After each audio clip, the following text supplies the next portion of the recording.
Hi everybody, स्वागत है आपका मेरे चैनल पर। तो आज जो मैं स्टोरी लेकर आई हूँ यह एक शॉर्ट इंटरेस्टिंग स्टोरी है। वीडियो के एंड तक बने रहिएगा क्योंकि हो सकता है इस स्टोरी में जो वर्ड्स यूज़ हुए हों उनमें से कोई ना कोई ऐसे वर्ड्स हों जो आपके लिए न्यू हों। स्टोरी शुरू करने से पहले अगर आप इस चैनल पर न्यू हैं तो मेरे चैनल को सब्सक्राइब कर लीजिए और जो बेल का आइकन दिख रहा है उसे भी प्रेस कर दीजिए ताकि मेरी आने वाली वीडियोज़ का नोटिफिकेशन आप तक पहुँच जाए। आज के स्टोरी का टाइटल है टर्की फोरकास्ट द वेदर। क्या मतलब हुआ इसका? टर्की नाम है, फोरकास्ट का अर्थ होता है भविष्यवाणी।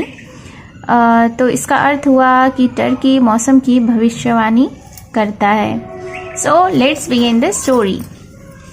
Tomorrow it will rain heavily, announced the turkey in the farmyard. Tomorrow का अर्थ होता है आने वाला कल, हैवीली यानी कि रेन हैवीली यानी भारी वर्षा, अनाउंस का अर्थ होता है घोषणा की, फार्म यार्ड यानी कि पशु रहने की जो जगह होती है, खेत होते हैं जिसे चारों तरफ दीवारों से घेर के बनाया जाता है उसे ही फार्म यार्ड कहते हैं। इस सेंटेंस का अर्थ हुआ कि टर्की ने घोषणा की पशु रहने की जगह पर यानी कि फार्म यार्ड पर क्या घोषणा की? Tomorrow it will rain heavily यानी कल भारी वर्षा होगी। How do you know? Asked the rooster. अब रोस्टर ने पूछा, रोस्टर यानी कि मुर्गे ने पूछा कि तुम्हें कैसे पता?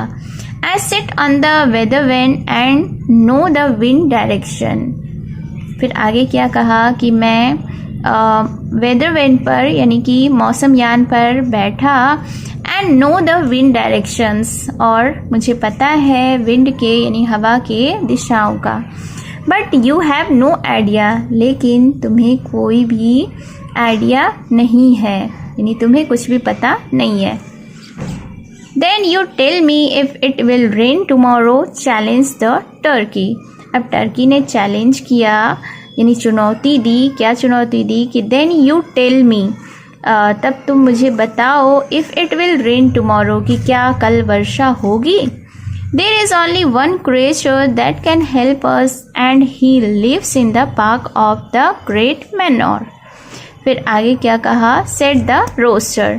फिर आगे रोस्टर ने कहा कि there is only one creature यानी कि प्राणी, कि यहाँ सिर्फ एक ही प्राणी है, दैट कैन हेल्प अस जो कि हमारी मदद कर सकता है, and he lives in the park of the great manor और वह कहाँ रहता है?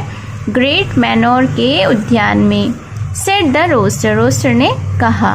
Let's go to him, puzzled the turkey followed him. और आगे क्या कहा कि चलो उसके पास चलते हैं।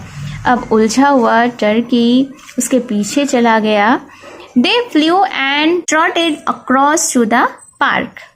वे उड़े और छोटे छोटे कदमों से पार्क की ओर चले गए।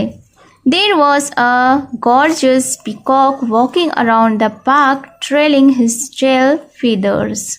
उसके बाद क्या होता है? सबसे पहले इस सेंटेंस के वोकैबुलरीज को देखते हैं। गॉर्जियस का अर्थ होता है भव्य यानी शानदार, पिकॉक यानी कि मोर, अराउंड यानी आसपास, ट्रेलिंग का अर्थ होता है पीछा करना, फीदर्स यानी कि पंखों का, टेल फीदर्स यानी पूंछ के पंखों का। तो इस सेंटेंस को हम लोग देख लेते हैं कि there was a gorgeous peacock, वहाँ एक भव्य या शानदार मोर था, वॉकिंग अराउंड जो कि आसपास घूम रहा था, द पार्क यानी उद्यान के, ट्रेलिंग हिज टेल फीदर्स और उसकी पूंछ के पंखों का पीछा कर रहा था। Suddenly as they watched he spread the feathers shimmering in the light of the afternoon and let out a loud wild cry. उसके बाद क्या हुआ कि सडनली यानी अचानक ही, एज दे वॉच्ड जैसे ही उन्होंने देखा, he spread the feathers उसने अपने पंखों को स्प्रेड किया यानी फैलाया, shimmering in the light of the afternoon यानी कि दोपहर की रोशनी से वह बिल्कुल चमक उठा, and let out a loud wild cry और ज़ोर से चिल्लाया।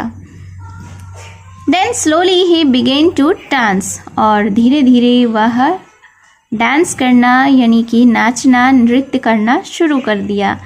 That is the creature I told you about, said the roster.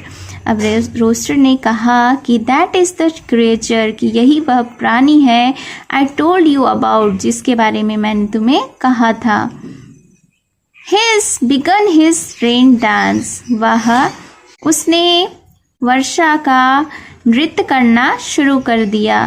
That means that the rain will come tomorrow, इसका मतलब यह हुआ कि कल वर्षा होगी। So this was the story.